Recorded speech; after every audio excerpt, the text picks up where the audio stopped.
સમાચાર સવારમાં આપનું સ્વાગત છે।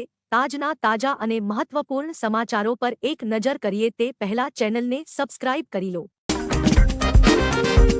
આજે હવામાન વિભાગની મોટી આગાહી। આ જિલ્લાઓમાં ભારે વરસાદ પડશે। આજે હવામાન વિભાગે રાજ્યના અનેક જિલ્લાઓમાં વરસાદની આગાહી કરી છે। તે મુજબ બનાસકાંઠા અને સુરત, નવસારી અને વલસાડમાં અતિભારે વરસાદ થઈ શકે છે। કચ્છ અને પાટણ, મહેસાણા અને સાબરકાંઠા, અરવલ્લી અને મહીસાગર, દાહોદ અને છોટા ઉદેપુર, ભરૂચ અને તાપી, ડાંગ અને ભાવનગર, અમરેલી અને ગીર સોમનાથ, જૂનાગઢ અને દેવભૂમિ દ્વારકા, જામનગર અને મોરબી, સુરેન્દ્રનગર અને અમદાવાદ, ગાંધીનગર અને આણંદ, ખેડા અને વડોદરા, પંચમહાલ અને નર્મદા, બોટાદ, રાજકોટ અને પોરબંદરમાં ભારે વરસાદ પડી શકે છે।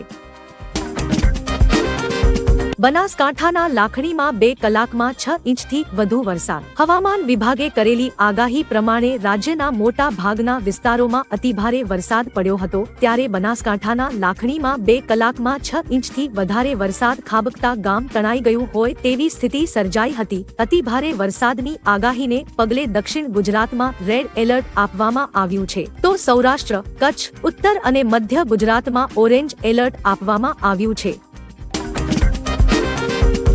અરબી સમુદ્રમાં હલચલ, આફતની શક્યતા। અરબી સમુદ્રમાં એક સાથે 2 સિસ્ટમ હાલ સક્રિય થઈ છે। હવામાન વિભાગે વધુ એક મોટી આગાહી કરી છે, જે પ્રમાણે રાજ્યમાં 8 થી વધુ જિલ્લામાં ભારેથી અતિભારે વરસાદ ખાબકી શકે છે, જેમાં દક્ષિણ ગુજરાતથી લઈને સૌરાષ્ટ્ર અને કચ્છના મોટા ભાગના જિલ્લા સામેલ છે। આગાહી બાદ તંત્ર પણ એલર્ટ મોડમાં આવી ગયું છે। આ ઉપરાંત અરબી સમુદ્રમાંથી આવનારી આફતને કારણે આ વિસ્તારોમાં 17 ઇંચ સુધી વરસાદની સંભાવના વ્યક્ત કરાઈ છે। મોંઘા મોબાઈલ, ટીવી અને ફ્રીજમાંથી ખરીદવામાં મળશે રાહત। લોકોને ટીવી, રેફ્રિજરેટર, મોબાઈલ ફોન ખરીદવા માટે વધારે પૈસા ખર્ચવાની જરૂર નથી। નાણાં મંત્રાલયે જીએસટી હેઠળ આવરી લેવામાં આવતા ઘરેલું ઉત્પાદનો અને મોબાઈલ ફોન્સ માટે ટેક્સ દર ઘટાડવાનો નિર્ણય કર્યો છે। લોકોને મોબાઈલ, ટીવી અને ફ્રીજની ખરીદી કરીને મોંઘવારીમાંથી રાહત મળવાની છે। નવી પરોક્ષ કર પ્રણાલી તરીકે જીએસટીના સોમવારે 7 વર્ષ પૂરા થયા। 10,000 થી વધુ ખેડૂતોને મળશે સહાય। રાજ્ય સરકારે માર્ચ અને મે મહિનામાં ગુજરાતમાં પડેલા કમોસમી વરસાદને કારણે જે ખેડૂતોને નુકસાન ગયું છે તેને સહાય ચૂકવવાની શરૂઆત કરી છે। સરકાર 10,000 થી વધુ ખેડૂતોને સહાય ચૂકવશે। માર્ચ 2024માં સાબરકાંઠા, મહેસાણા, ખેડા અને અરવલ્લીના 9,600 ખેડૂતોને કમોસમી વરસાદની સહાય ચૂકવવામાં આવશે। મે મહિનામાં સુરત અને વલસાડ જિલ્લાના ખેડૂતોને વધુ નુકસાન થયું। નર્મદા, સુરત અને વલસાડ જિલ્લાના 1369 ખેડૂતોને સહાય ચૂકવશે। અંબાલાલની એગ્રીકલ્ચરથી લઈ હવામાન સુધીની સફર। અંબાલાલના પરિવારમાં તેમના 2 દીકરા અને 1 પુત્રી છે। તેમનો દીકરો અમેરિકામાં રહે છે અને ત્યાં ડોક્ટર તરીકે ફરજ બજાવે છે। તેઓની પત્નીનું કોરોનામાં નિધન થયું હતું। અંબાલાલે પહેલી આગાહી 1980માં આપી હતી। અંબાલાલ પટેલ એગ્રીકલ્ચર ગ્રેજ્યુએટ છે। તેમણે આણંદની કૃષિ યુનિવર્સિટીમાંથી બીએસસી એગ્રીકલ્ચરની ડિગ્રી મેળવી છે। વાવણી માટે આગાહીને ધ્યાનમાં લેતા હોય ક્યારેક આગાહી ખોટી પણ પડે છે। સત્સંગ દરમિયાન થયેલી નાસભાગમાં મૃત્યુઆંક 100 ને પાર। મૃતકોમાં મોટા ભાગે મહિલાઓ અને બાળકોનો સમાવેશ। ઉત્તર પ્રદેશના હાથરસ જિલ્લામાં એક મોટો અકસ્માત થયો છે। સિકંદરાવથી એટા રોડ પર આવેલા ફુલરાઈ ગામમાં સત્સંગ સાંભળવા આવેલા હજારો લોકોના ટોળા સત્સંગ બાદ બહાર આવી રહ્યા હતા ત્યારે નાસભાગ મચી ગઈ હતી। આ નાસભાગમાં લગભગ 100 લોકોના મોત થયા હોવાનું કહેવાય છે। મૃતકોમાં હાથરસ અને એટાના રહેવાસીઓ છે। મૃતકોમાં અનેક મહિલાઓ અને એક બાળક પણ સામેલ છે। મુખ્યમંત્રી યોગી આદિત્યનાથે હાથરસ જિલ્લામાં થયેલી દુર્ઘટનાની નોંધ લીધી હતી। તેમણે મૃતકોના શોકગ્રસ્ત પરિવારો પ્રત્યે સંવેદના વ્યક્ત કરી છે। 5 દિવસ સાચવજો ગુજરાતીઓ। ગુજરાતમાં આવનારા 5 દિવસ ભારેથી અતિભારે વરસાદની આગાહી છે। દક્ષિણ અને ઉત્તર ગુજરાત તરફ સાયક્લોનિક સર્ક્યુલેશન સક્રિય થયું છે, તેથી ધોધમાર વરસાદ પડી શકે છે। જૂન મહિનામાં સરેરાશ 4 ઇંચ જેટલો વરસાદ વરસી ચૂક્યો છે। 2 દિવસ સાર્વત્રિક વરસાદની આગાહી તો અંબાલાલ પટેલે પણ કરી છે। સાયક્લોનિક સર્ક્યુલેશન અને લો પ્રેશરના કારણે જુલાઈમાં અતિભારે વરસાદની આગાહી છે। 5 થી 12 જુલાઈ સુધીમાં પણ ભારે વરસાદ રહી શકે છે। રાહુલ ગાંધીના નિવેદન પર સંત સમાજ નારાજ। કોંગ્રેસ નેતા રાહુલ ગાંધીના હિન્દુ ધર્મ પરના નિવેદનથી ખળભળાટ મચી ગયો છે। સંત સમાજ પર રાહુલ ગાંધીના આ નિવેદન પર આક્રમક બન્યો છે। કથાકાર દેવકી નંદન ઠાકુરે પોતાના પ્રતિભાવમાં કહ્યું કે મેં સાંભળ્યું છે કે રાહુલ ગાંધી પ્રેમની દુકાન ચલાવે છે, પરંતુ એવું લાગે છે કે તેની દુકાનમાં હિન્દુઓ માટે કોઈ સામાન નથી। હિન્દુ હિંસક નથી, તે ધર્મના રક્ષક છે।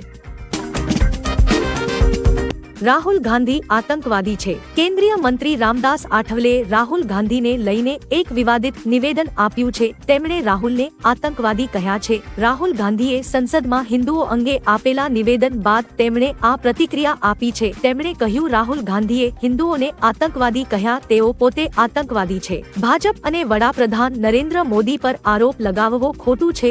રાહુલ હિન્દુ સમાજને તોડવાનું કામ કરી રહ્યા છે। હું કેટલાક લોકોનું દર્દ સમજી શકું છું। પીએમ મોદીએ કહ્યું કે દુનિયાની સૌથી મોટી ચૂંટણીમાં જનતાએ અમને ચૂંટ્યા। હું કેટલાક લોકોનું દર્દ સમજી શકું છું કે સતત જૂઠાણા ફેલાવવા છતાં તેમને હારનો સામનો કરવો પડ્યો। ત્રીજી વખત એનડીએ સરકારમાં આવવું એ ઐતિહાસિક છે। પીએમ મોદી બોલી રહ્યા છે ત્યારથી લોકસભામાં વિપક્ષ હોબાળો કરી રહ્યું છે। મણિપુરને ન્યાય આપો, ભારતને એક કરોના નારા લાગી રહ્યા છે। સ્પીકર તેમને શાંત રાખવાના પ્રયાસ કરી રહ્યા છે। તેણે ભારત માતાની આત્માને ઠેસ પહોંચાડી। સીએમ આદિત્યનાથે કહ્યું, હિન્દુ ભારતનો આત્મા છે। હિન્દુ એ સહિષ્ણુતા, ઉદારતા અને કૃતજ્ઞતાનો પર્યાય છે। અમને ગર્વ છે કે અમે હિન્દુ છીએ। પોતાને એક્સિડેન્ટલ હિન્દુ ગણાવતા અને મુસ્લિમ તુષ્ટીકરણના રાજકારણમાં ડૂબેલા જૂથના પ્રિન્સા કેવી રીતે સમજશે? તમારે વિશ્વના કરોડો હિન્દુઓની માફી માંગવી જોઈએ। રાહુલજી, આજે તમે કોઈનું દિલ દુભાવ્યું નથી, પરંતુ ભારત માતાની આત્માને ઠેસ પહોંચાડી છે। ગુજરાત સીએમઓનો ડંકો, મળ્યું ખાસ સન્માન। ગુજરાતના સીએમઓ એટલે કે મુખ્યમંત્રી કાર્યાલયને ISO 9001/2015 સર્ટિફિકેશન મળ્યું છે। 2009માં નરેન્દ્ર મોદી જ્યારે રાજ્યના મુખ્યમંત્રી હતી ત્યારે સૌપ્રથમ વખત ગુજરાત સીએમઓને આ સર્ટિફિકેટ મળ્યું હતું, જે પરંપરા આજે ભૂપેન્દ્ર પટેલના કાર્યકાળમાં પણ યથાવત છે। સમગ્ર દેશમાં એકમાત્ર ગુજરાતના મુખ્યમંત્રી કાર્યાલયને 2009થી સતત આ પ્રમાણપત્ર પ્રાપ્ત થતું આવ્યું છે। ભૂપેન્દ્ર પટેલે સીએમઓના કર્મચારીઓને અભિનંદન આપ્યા છે।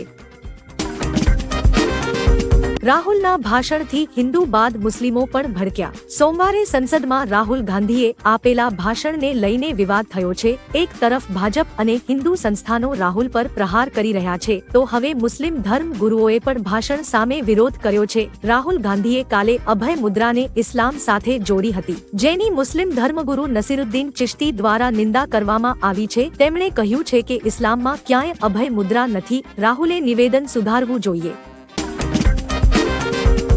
કોંગ્રેસ કાર્યાલય પર પથ્થરમારો। ગતરોજ રાહુલ ગાંધીની વિવાદિત ટિપ્પણીને લઈ હિન્દુઓમાં ભારે રોષ જોવા મળી રહ્યો છે।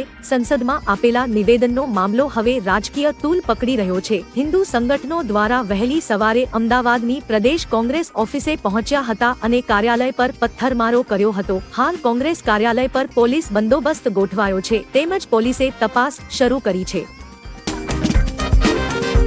ચવાણાના પેકેટમાંથી નીકળી ગરોળી। રાજ્યમાં અવારનવાર ખાણીપીણી વસ્તુઓમાંથી જીવાંત નીકળાના કિસ્સાઓમાં સતત વધારો જોવા મળી રહ્યો છે। તાજેતરમાં જ હાઈવે ઉપર આવેલ રેસ્ટોરન્ટ જમાવા બેઠેલા વ્યક્તિની ગુજરાતી થાળીમાંથી વંદો નીકળ્યો હતો, ત્યારે હવે અરવલ્લીમાં એક વ્યક્તિએ ચવાણાનું પેકેટ લીધું હતું અને તેણે તે પેકેટ ખોલતા તેમાંથી મૃત ગરોળી નીકળી હતી। આ અંગે વ્યક્તિએ હેલ્થ ડિપાર્ટમેન્ટમાં ફરિયાદ પણ કરી છે।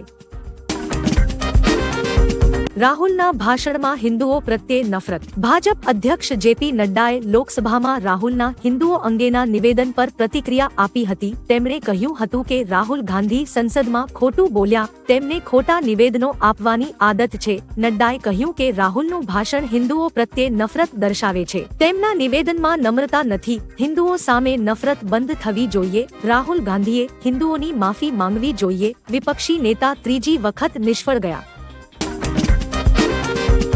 હાથરસની દુર્ઘટનામાં મૃતકોના પરિવારને સહાયની જાહેરાત. હાથરસની દુર્ઘટના પર પીએમ મોદીએ મૃતકોના પરિવારને 2 લાખ આપવાની જાહેરાત કરી છે. સત્સંગ દરમિયાન ભાગદોડ મચી જવાથી અત્યાર સુધીમાં 100 થી વધુ લોકોના મોત થઈ ગયા છે. પોલીસ પ્રશાસન રાહત અને બચાવ કાર્યમાં લાગી ગઈ છે. સીએમ યોગીએ મૃતકોને 2 લાખ રૂપિયા અને ઘાયલોને 50,000 રૂપિયાની આર્થિક સહાય આપવા સૂચના આપી.